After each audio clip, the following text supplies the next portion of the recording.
Bonjour à toutes et à tous, bienvenue sur ma chaîne Jolto Comics. Aujourd'hui, nouvelle vidéo achat comics du mois de novembre et décembre 2023.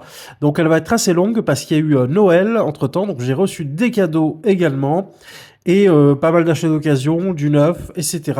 Sans plus attendre, on va commencer par du manga que j'ai reçu à Noël avec la suite d'Awashi, une série que j'affectionne beaucoup, de Yugo Kobayashi. On voit l'évolution d'un jeune joueur de foot dans un centre de formation qui passe les différentes étapes. C'est vraiment un manga que je suis assidûment. Et donc là, on en est au tome 19. Vraiment une chouette série. Vous n'êtes pas obligé d'aimer le foot pour apprécier cette série de manga. Donc voilà. Franchement, je vous le recommande si ça vous intéresse. Ensuite, j'ai reçu à Noël la suite des 20th Century Boys. Noël dernier, pour les plus assidus, j'avais eu les deux premiers tomes. Donc ma sœur m'a offert les tomes 3, 4 et 5. Donc j'en avais parlé dans une vidéo retour de lecture. C'est vraiment une série que j'apprécie énormément. Avec beaucoup de mystères, de révélations. Et là, je vais me les enchaîner. Et je remercie ma sœur pour ses beaux cadeaux. Donc vraiment une chouette série de manga. Naoki Urasawa est vraiment un maître. Et moi, je suis pas très manga à la base, je suis plutôt comics, mais je prends beaucoup de plaisir à la lecture. Je crois qu'il y a 13 tomes. Donc vraiment hâte de me dévorer ces suites de cette série 20th Century Boys. Ensuite, en manga, mi-manga, mi-comics, on va dire, l'une de mes autres sœurs m'a offert Demon Days de Peach Momoko, qui vient à Angoulême en janvier. Donc c'est une artiste que je ne connaissais pas. Et donc Demon Days, j'avais vu que c'était sorti en grand format. Donc j'étais pas allé dessus, c'était un petit peu cher. Mais là, ils l'ont ressorti en format manga avec la lecture occidentale de voilà, et donc là je l'ai feuilleté, c'est vraiment magnifique, le dessin est très beau. Euh, et voilà, c'est vraiment du Marvel dans l'univers japonais avec ce style assez manga. Donc vraiment hâte de le découvrir, ça je vous en parlerai très bientôt. Et l'artiste est présente à Angoulême si vous voulez passer la voir ce mois de janvier. Donc vraiment hâte de le lire, celui-là, Demon Days. Et ensuite, pour les cadeaux de Noël, j'ai eu également Black Sad. Donc c'est la suite, c'est le tome 7 de Juan Garnido et Diaz Canales, Black Sad. Alors c'est vraiment la série franco-belge que je suis également. J'ai tout lu. Et donc voilà, Juan Diaz Canales au scénario et Juanjo Guarnido au dessin et aux couleurs. Donc vraiment Black Sabbath, je ne sais pas si si je vous le présente parce que c'est vraiment très connu, mais c'est vraiment du polar avec des personnages animaux. Voilà, le Black Sabbath est un chat, c'est un inspecteur privé et c'est dans un univers qu'avec des animaux humanisés. Et c'est vraiment très bon, c'est très fort, c'est vraiment un super polar et puis c'est surtout très bien dessiné. J'aime beaucoup, donc vraiment hâte de découvrir la suite de cette série Black Sat franco-belge. Voilà, donc ça varie un petit peu des lectures comics, donc j'ai quelques séries comme ça, franco-belge et manga. Donc là, on va rentrer dans le cœur du réacteur, c'est les comics, et on va commencer par Panini Comics. Ça va être assez court parce que je n'ai que 2 tomes de chez Panini, et c'est des épiques collections en hardcover, en dur, parce que vous avez la possibilité de les avoir en souple ou en dur, c'est un peu plus cher. Et là, donc, c'était chez Panini, chez Amazon Italie, pardon. Je vous avais déjà parlé de ce bon plan sur Amazon Italie. Il y a des réductions sur des tomes Panini. Et là, j'ai eu pour 32 euros les 2 épiques collections. Donc là, c'est The Amazing Spider-Man, Les Fantômes du passé de Tom DeFalco, Peter David, Run Friends, Sal Buscema. Donc j'avais vu à la sortie, ça me tentait bien. C'est du Spider-Man de la fin des années 80. Ça a l'air plutôt sympa. Et puis ça permet aussi d'avoir du Marvel historique. Parce que je prends pas les intégrales. Et donc ça permet d'avoir quelques petits arcs comme ça. Mais sur du bon Spider-Man, j'espère en tout cas. Et on va le découvrir. Et ensuite, j'ai pris Doctor Strange, Triomphe et Tourment avec Peter B. Gillis, Roy Thomas, Roger Stern, Richard Case, Jackson Guice et Mac Mignola, rien que ça. Donc voilà, Doctor Strange, c'est vraiment un personnage j'ai pas vraiment lu beaucoup de choses sur lui. Donc là, c'est vraiment dans les années, fin des années 80 aussi. Donc voilà, c'est l'occasion qui a fait le larron parce que 32 euros les deux volumes, c'est un petit peu un acheté, un offert. Donc j'ai pas trop hésité, je surveille de temps en temps, je vous invite à le faire aussi sur Panini, sur Amazon Italie, pour vérifier s'il y a des réductions sur des tomes de chez Panini. Voilà pour ces deux Epic Collections et pour Panini Comics. Ensuite, on va passer chez Urban Comics avec le beau bébé de la vidéo. C'est l'Urban Limited Amère Victoire. Je vous avais présenté un long Halloween que j'avais eu d'occasion. Et là, j'ai pas pu résister. J'ai pris la suite, Amère Victoire. Donc là, il y a une petite évolution sur le tirage. On n'est plus à 1500, on est à 1800. Donc ce qui facilite quand même l'achat. Voilà, il y en a encore un petit peu si vous cherchez. Voilà, c'est des volumes quand même qui sont à 99 euros. Et donc numéroté, il y a une double page extraite de l'album imprimée en sérigraphie au noir seul. Et il y a un petit ex-libris aussi également. Je vais essayer de vous faire un unboxing. Je reviens, je vais chercher un petit couteau, j'arrive tout de suite.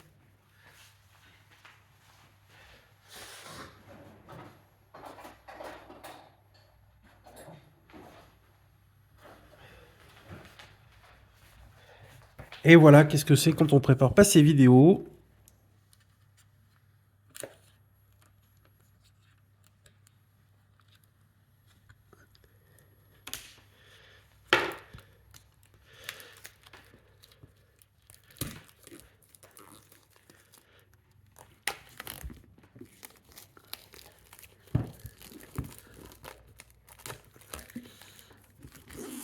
Voilà, ce qui est bien, c'est que le fait qu'il y ait un peu plus de volume présent sur le marché, 1800 exemplaires, bah, ça limite quand même un peu la spéculation. J'ai jeté un œil sur Vinted, il y en a beaucoup moins qui essaient de le revendre à des prix faramineux. Donc ça veut dire que c'est quand même une bonne stratégie pour que les gens qui sont vraiment intéressés aient leurs exemplaires. Alors oui, il y a une augmentation du tarif, effectivement. Après, pour le Hammer Victoire, on est sur quand même 410 pages. Le long Halloween, il était à 89 euros. Donc finalement, l'augmentation, elle est assez faible sur ce type de volume. Même pour V pour Vendetta, ça vaut encore un peu le coup, entre guillemets. Et c'est surtout Leila Star, où là, voilà, c'est vraiment un petit volume et c'est quand même au prix de 99 euros. Donc, Lex Libris, qui ressemble à ça.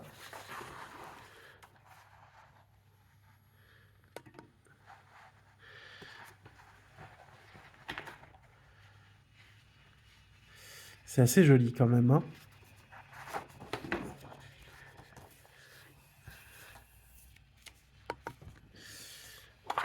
Et donc voilà, il y avait V pour Vendetta et Layla Star qui sont sortis cette année. Alors, c'est vraiment des tirages pour collectionneurs, hein. C'est des éditions pour les collectionneurs. Moi, c'est vraiment Allons Halloween et Amère Victoire, c'est des histoires pour moi qui sont les meilleures de Batman, qui sont mes récits favoris sur le super-héros. Et j'ai un gros attachement au dessin de Tim Sale. Et c'est vrai que d'avoir la possibilité de les avoir dans un grand format, donc voilà, le numéro 1004 sur 1800.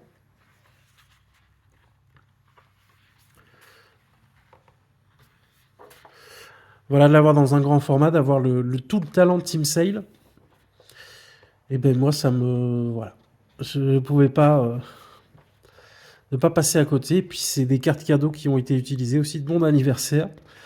Donc il fallait bien que je les dépense.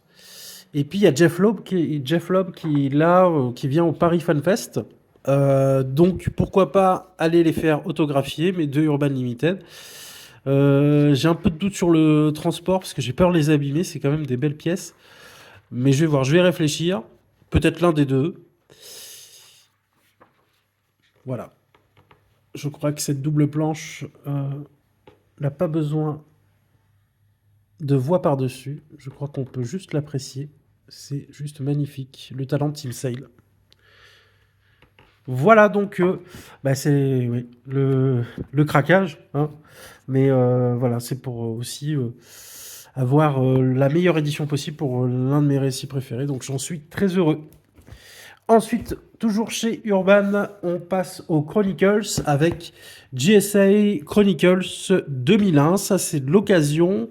J'ai fait une petite économie de 6 ou 7 euros. C'était à 39, 9 sur Vinted. Donc à 32, je pense que je l'ai eu. Donc j'avais vraiment bien aimé le premier tome. Je vous invite à aller voir ma vidéo sur le premier volume. Et là, on rentre un peu dans le vif du sujet du run de Jeff Jones, parce que Jeff Jones a pris la main à partir des années, de l'année 2000 avec David S. Goyer. Et c'est vraiment, moi, le premier volume m'a charmé. Je connaissais pas cette équipe, donc je continue. Il faut que je lise le tome 2. Je vous en parlerai également, le volume 2. Et vraiment une collection que j'affectionne aussi, hein. C'est vraiment... Là, on a quand même un beau petit bébé, 520 pages. Donc vraiment cool. Et Batman Rebirth, intégral tome 4. Donc je les avais déjà lus, ces numéros, mais je me suis repris des intégrales. Et voilà, bon, ce run a ses qualités et ses défauts. Tom King n'a pas eu les coups des franges tout le temps pour faire ce qu'il voulait. Mais dans l'ensemble, c'est vraiment un run que j'avais apprécié. Et donc je vais me le refaire prochainement. Et donc là, c'est bien parce qu'ils ont réédité tous les volumes simples, il y en avait 12 ou 13, en 4 intégrales. Et donc là, on termine quand même avec une intégrale qui se rapproche d'un omnibus, hein, parce que on est sur 648 pages.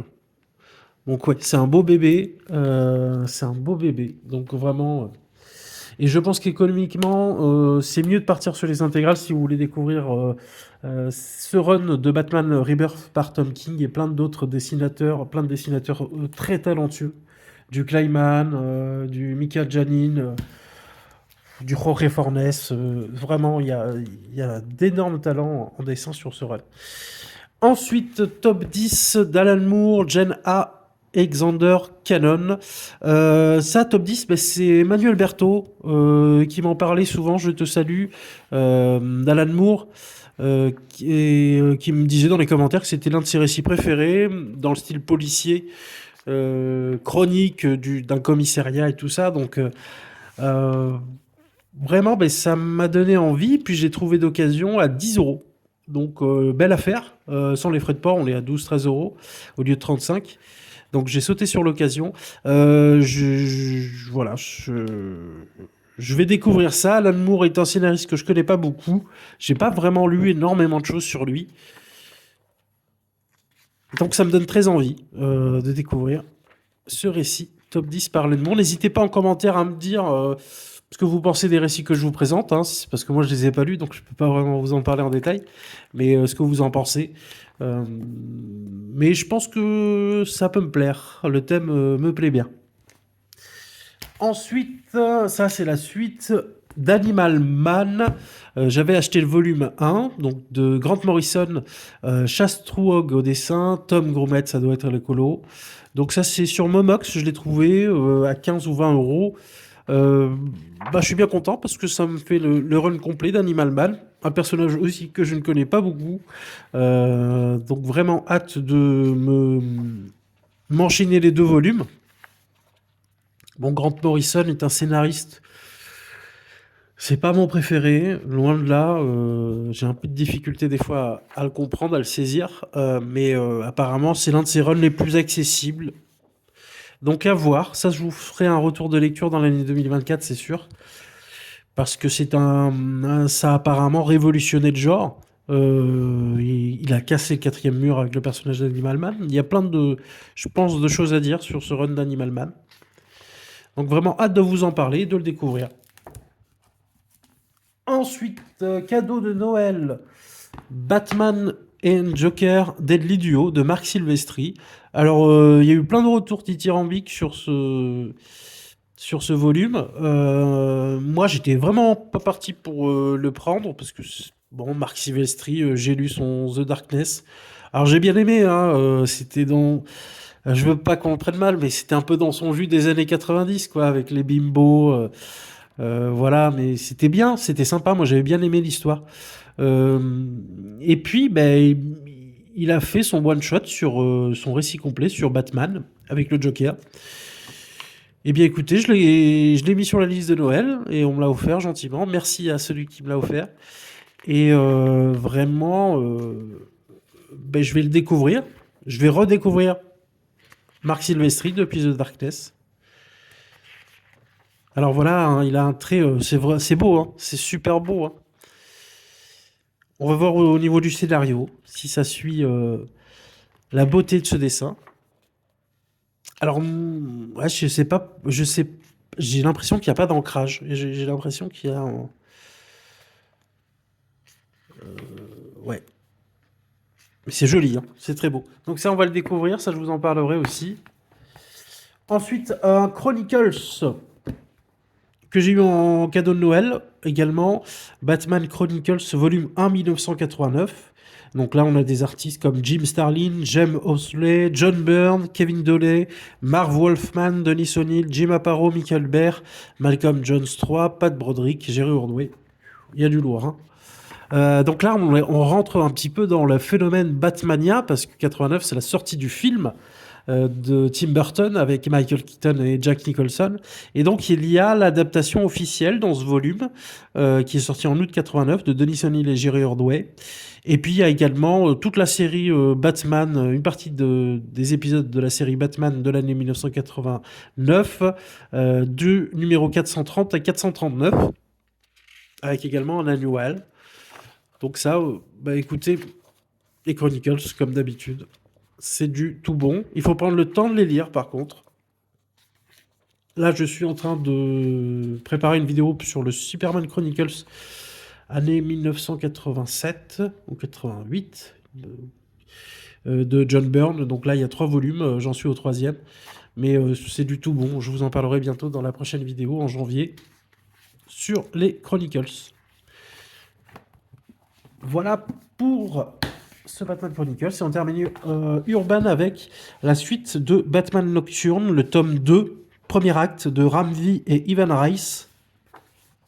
J'avais bien aimé le premier volume, je vous en avais parlé dans la vidéo spécifique au scénariste Ram V. Il y avait un côté renouveau, avec des idées, bon, peut-être qui ont été déjà utilisées précédemment, surtout dans le run de Snyder, la nuit des hiboux, la cour des hiboux.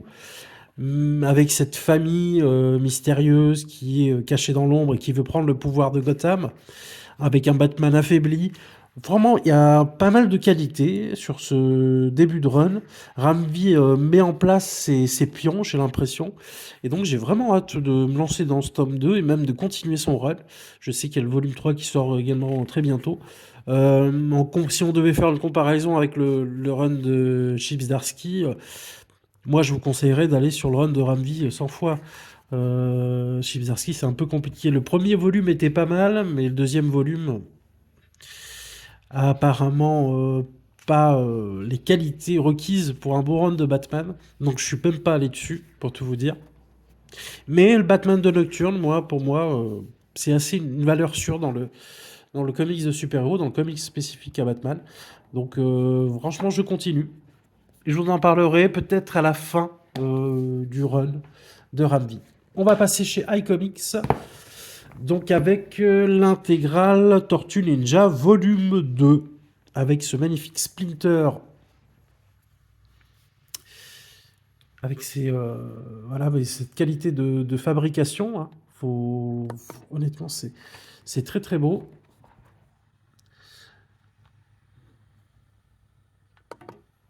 Alors c'est un souple, alors qui n'est pas vraiment comparable aux Chronicles. C'est assez différent dans la fabrication, mais c'est très confortable à la lecture. J'ai commencé le volume 1, l'intégrale Tortue Ninja. Franchement, c'est pas mal du tout. Bon, le dessin, c'est pas tip top dans le premier volume, mais apparemment ça s'améliore avec l'arrivée de Matteo Santoloco. En récit indé, c'est quand même quelque chose de très bon. Moi, j'adorais les Tortues Ninja quand j'étais petit, donc c'est un petit peu un retour en enfance. en lisant ces histoires, même si c'est un ton un peu plus mature que le dessin animé que j'ai connu. Voilà pour l'intégrale Tortue Ninja. Et ensuite, d'occasion, j'ai trouvé le Scott Pilgrim volume 3. Je vous avais présenté le volume 1 sur la dernière vidéo achat, il me semble. Donc voilà, là j'ai trouvé d'occasion le volume 3, bonne affaire. J'ai pas le volume 2 encore, donc je cherche encore. Mais voilà, vraiment hâte de me plonger aussi dans cette série de Brian Lee O'Malley, qui est l'un des classiques du comics moderne. J'adore son style, j'adore son dessin, et puis vraiment hâte de vous en parler aussi, de cette série. Ensuite, toujours chez iComics, pour terminer, avec cette maison d'édition, Immortal Sergeant de Joe Kelly et Ken Nimura. Ça, je vous en ai parlé dans une vidéo retour de lecture. Je vous invite à la voir si ça vous intéresse. Franchement, une très bonne surprise, très agréable. Si on passe outre le style graphique, qui même pour moi, je trouve, qui colle bien à l'histoire, c'est vraiment une très belle histoire qui parle de pas mal de thématiques intéressantes et finalement des carapaces qu'on peut se mettre tout au long d'une carrière. C'est vraiment très intéressant. Je vous invite à avoir mon retour de lecture, mais c'est un bouquin qui a pas trop marché apparemment. C'est dommage. Bon, je pense que le prix rebute un peu quand même, c'est 30 €. Donc c'est pas donné du tout. Mais en médiathèque, ça peut être une belle découverte si vous tombez ou sur une occasion. Voilà pour Immortal Sergeant. Et on va passer chez Delcourt. Je sais même pas à combien de minutes j'en suis. Donc ça, je fais une dédicace à mon cher GD Comics.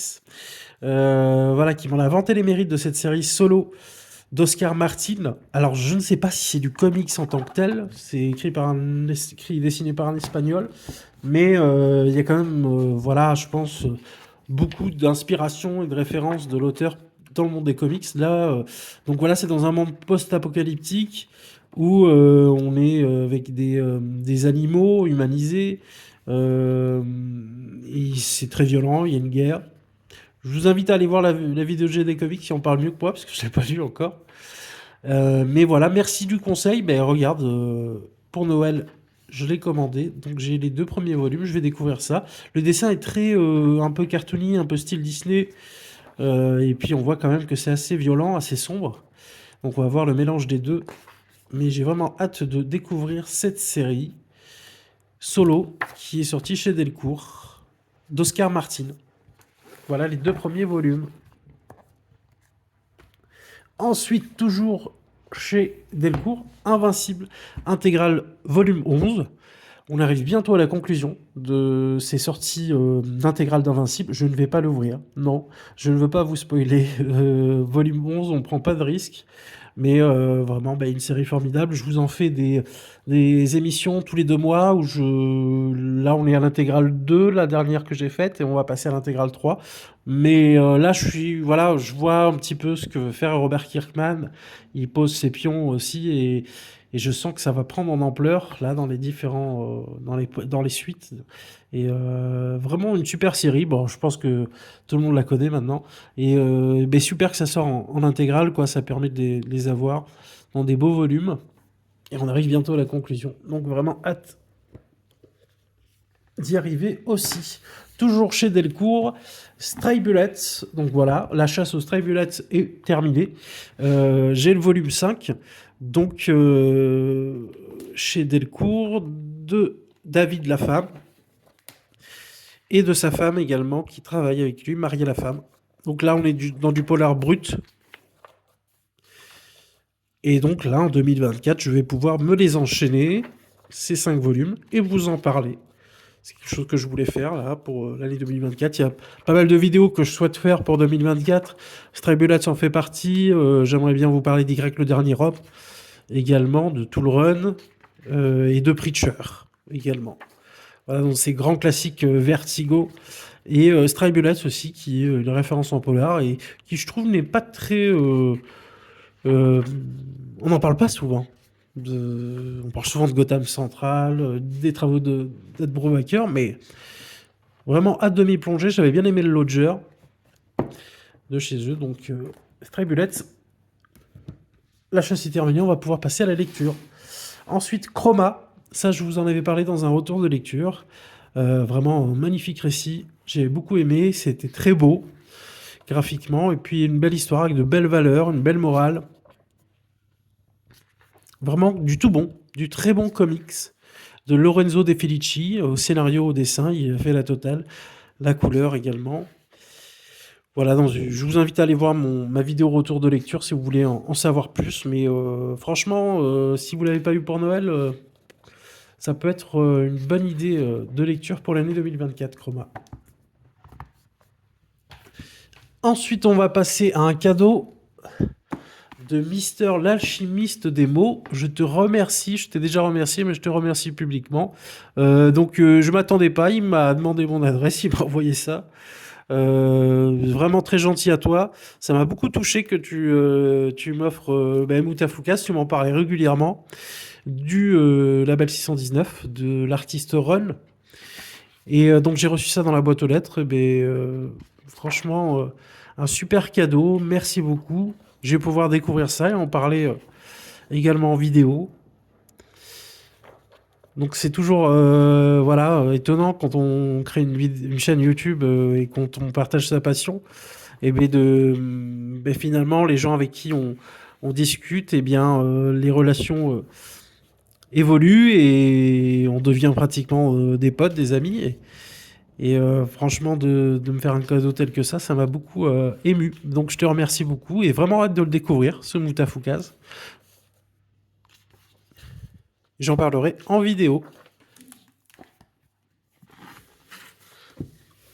Et ensuite, ça c'est une réception de la part de Black River qui m'a envoyé le tome 2 de Ragnarok, le Seigneur des Morts.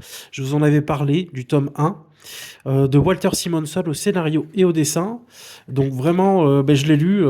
Waouh, vraiment encore une grosse claque avec un Thor zombifié, mort-vivant, aussi puissant que jamais à la fin des temps, à la fin du monde.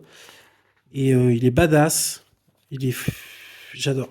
C'est vraiment le genre de run où on est dans la mythologie nordique avec toutes les références possibles. Walter Simonson est un spécialiste de cette mythologie et avec une histoire, avec de l'action, avec des enjeux et qui vraiment nous font passer un super moment de lecture. C'est une série aussi qui n'a pas beaucoup... on